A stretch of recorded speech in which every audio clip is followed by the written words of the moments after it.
La mort les en empêchait. Mais je ne suis pas mort. Je suis tout simplement tombé. En vérité, je t'attendais.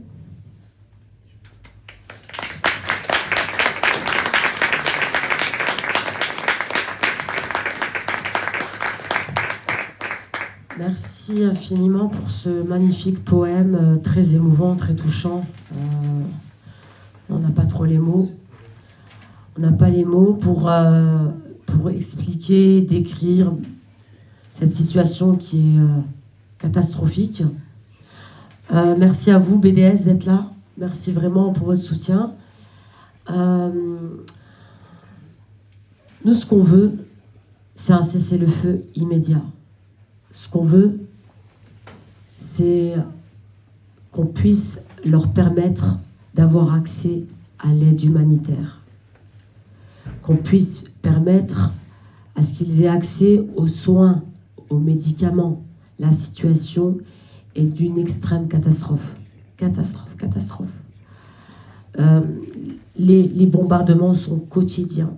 Des camps de réfugiés sont ciblés volontairement. Des médias, les journalistes, vous les voyez, tous ces indépendants qui sont sur le terrain et qui mettent ces gilets de presse, qui prennent tous ces risques pour nous permettre de voir ce qui se passe. Parce que s'ils ne risquaient pas leur vie, on n'aurait pas cette possibilité d'avoir toutes ces images en direct. Parce que oui, c'est un génocide qui a lieu sous nos yeux en direct.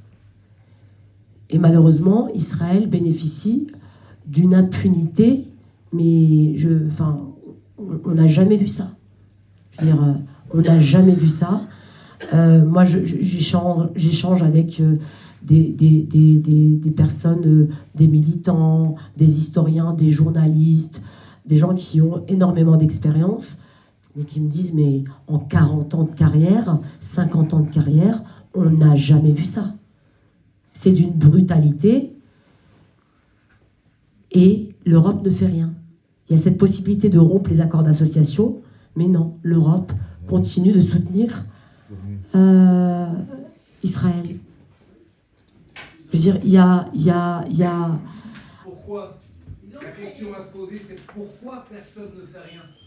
Pourquoi personne ne dit rien? Exactement. Pourquoi personne, depuis le 7 octobre, pourquoi les médias ont torpillé toute discussion possible en demandant systématiquement à chaque invité sur les plateaux, est-ce que vous condamnez le Hamas? Et ce jour-là, j'ai dit, moi, je ne condamne pas le Hamas. Bravo!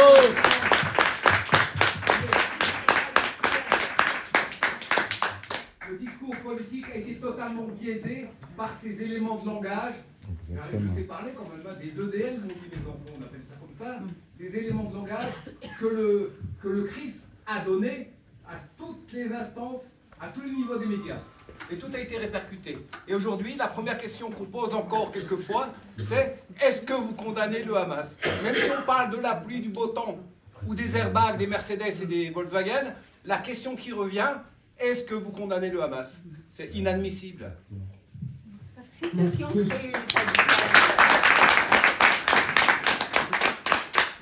Alors, cette soirée, c'est le but de cette soirée, c'est vraiment qu'il y ait un échange, que ça soit, voilà, vous puissiez prendre la parole, poser des questions, notamment sur cette action et vous avez, franchement, on vous laisse la liberté de vous exprimer, de nous dire toutes les questions qui vous parviennent à l'esprit.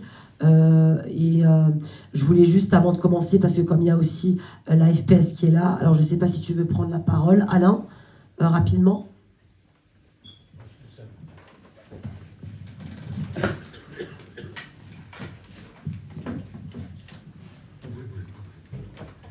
Oui, simplement pour dire quelques mots donc, au titre de la FPS, donc la FPS, Association France-Palestine Solidarité Alsace, qui dépend de la FPS nationale, donc qui est la FPS est la plus grosse association en France qui s'occupe de la Palestine, enfin s'occupe de la Palestine, c'est un mot un peu galvaudé, mais enfin bon, et depuis 20 ans. Bon, et donc depuis 1 an et demi, vous pensez bien que si vous voyez les communiqués, enfin tous les 2 jours il y a un communiqué, enfin bon, qui émane des instances parisiennes. Donc bon voilà, je ne vais pas baratiner plus longtemps, je veux simplement vous dire toute notre solidarité avec ce mouvement. Et c'est vrai que quand on regarde ce qui se passe là-bas, ça dépasse... moi, ça fait simplement une dizaine d'années que je suis dans ce réseau Palestine. Il y a d'autres gens ici qui sont là depuis beaucoup plus longtemps, depuis une vingtaine d'années. Enfin bon, bref, moi, ça fait que 10 ans que je suis venu à l'occasion d'un bombardement de août 2014, où il y avait eu, je ne sais plus, 1000 morts, 1200 morts. Enfin bref, c'est ça qui m'a fait bouger, qui m'a dit, mais nom de Dieu, pardon... je me suis dit, mais quand est-ce qu'on va se bouger dans ce pays? Enfin, je veux dire, et c'est ça qui m'a fait venir vers les mouvements pour la Palestine et donc la FPS. Donc voilà, de dire qu'on est de tout cœur avec vous. Voilà, c'est pas la peine d'en dire plus, je crois. Bravo, bravo.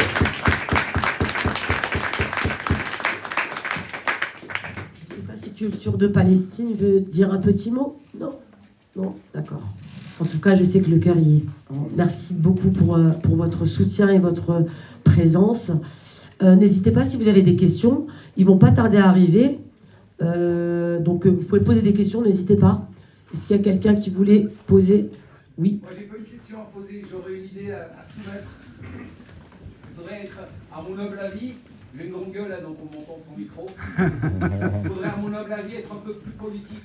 L'année prochaine, il y a une échéance municipale. Il faudrait que chaque personne dans son quartier mette les élus, les futurs élus, en face de la responsabilité. Que ces derniers s'engagent, qu'on puisse ensuite leur demander des comptes. Parce qu'à l'heure actuelle, et ça fait depuis le 7 octobre, qu'on défile dans les rues de Strasbourg et rien ne bouge. On a juste les yeux pour pleurer, on a du mal à s'endormir le soir parce qu'on a des images qui nous traumatisent. Moi, je suis un grand traumatisé. De mes 65 ans, je milite pour la Palestine. J'ai toujours milité à titre individuel parce que c'est un combat au quotidien. Je dis bien au quotidien depuis mes 15 ans. J'ai manifesté place Kléber dans les années 75-76 quand j'étais à Fustel. J'ai grandi avec ce problème-là. Mes frangins, mes frangines, on a tous grandi avec ce problème-là parce que mon origine algérienne perçoit, comprend des doigts de pied jusqu'à la racine des cheveux ce qu'est la colonisation. Ma mère, par son âme, m'a raconté ce que l'armée française a fait. Le problème de la France aujourd'hui, c'est qu'elle ne regarde pas son histoire coloniale. L'histoire des sionistes, c'est une histoire coloniale et suprémaciste. Et tant que la France ne reconnaîtra pas, cela vous voyez bien les réactions qu'on a eues dernièrement lorsque Macron, à la frontière égyptienne, a dit « Nous allons parler de la reconnaissance de la Palestine, mais pas avant le mois de juin, peut-être le mois de juillet. » Et ça fait des années que ça dure qu'on parle de la reconnaissance. Il faut aujourd'hui les mettre au pied du mur, et les quasiment par vote interposé, parce que le vote c'est aussi un moyen de faire pression, les obliger à reconnaître la Palestine. Bravo.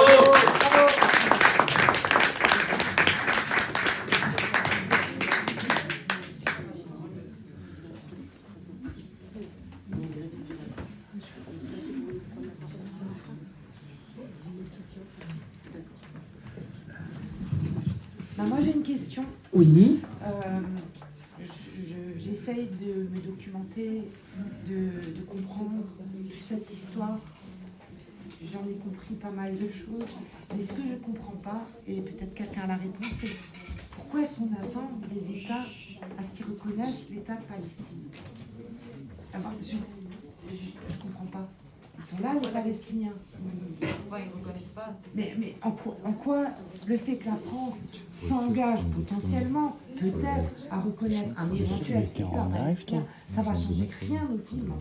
Pour moi. Je ne comprends pas pourquoi on attend la reconnaissance des autres. Ils sont là, ils existent. Mais pourquoi est-ce que... En fait, tout ça, c'est tellement de la foutaise, ça me dégoûte tellement. On attend des reconnaissances de quoi? De quoi? Les Palestiniens qui vivent, ils naissent, ils meurent. Il n'y a plus rien à reconnaître. On a besoin des grandes puissances de leur aval, alors que c'est eux-mêmes qui ont retiré le terrain où vivaient ces gens. C'est eux-mêmes